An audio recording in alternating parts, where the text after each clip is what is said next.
मैं तो अपने घर की चाबी तो घर में ही भूल गई थी। अब मैं कैसे जाऊंगी घर?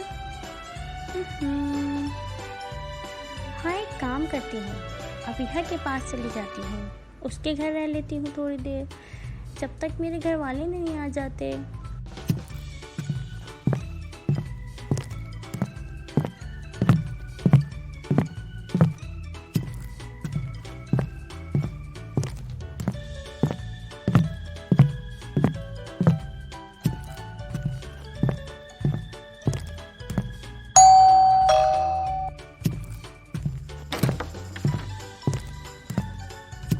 अस्सलामुअलैकुम। वालेकुम अस्सलाम। कैसी हैं आप?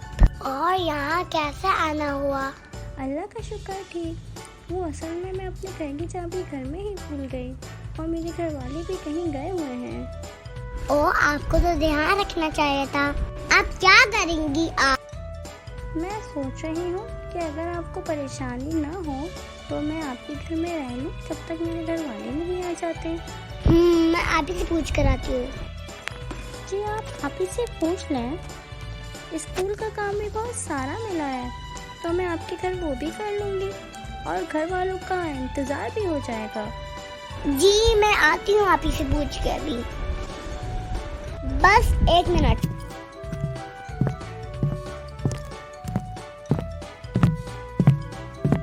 ओ मिन्हा, आइए।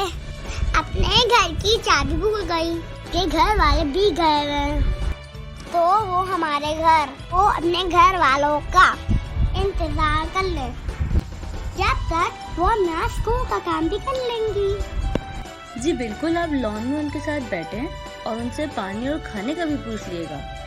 जी ठीक है आप ही।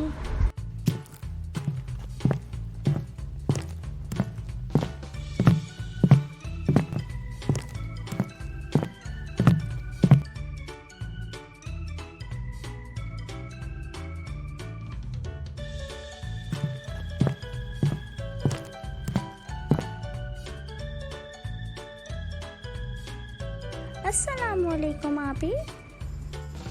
वालेकुम अस्सलाम। आ जाए अंदर, आकर नमाज पढ़ लें, नमाज का टाइम हो गया है। जी आप ही। मिन्हा, आप भी चलें। तो असल में अभी मुझे अपना होमवर्क कंप्लीट करना है, मैं नमाज अपने घर जाकर पढ़ लूँगी। मिन्हा, आपके घर वाले पता नहीं कब तक आएंगे, जब तक तो नमाज का टाइम भी निकल जाएगा, फिर आप कज़ा पढ़ेंगी। कुरान पाक में अल्लाह पाक फरमाते हैं, बेशक नमाज मुसलमानों पर मुकर्रर वक्त में फ़र्ज है, यानी नमाज को उनके मुकर्रर किए हुए टाइम पे ही पढ़ना ज़रूरी है। ठीक है अभी, मैं भी चलती हूँ आपके साथ, मैं होमवर्क के बाद कर लूँगी। शाबाश।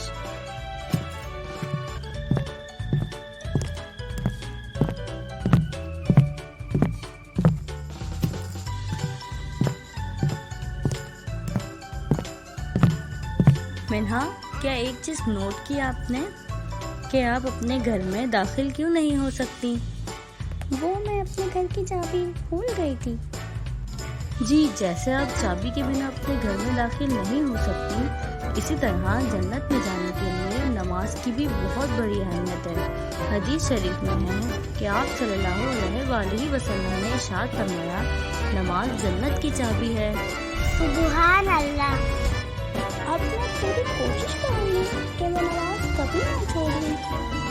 जज़ाकल्लाह बहनों, अल्लाह पाक आपको अमल की तौफीक अता फरमाए।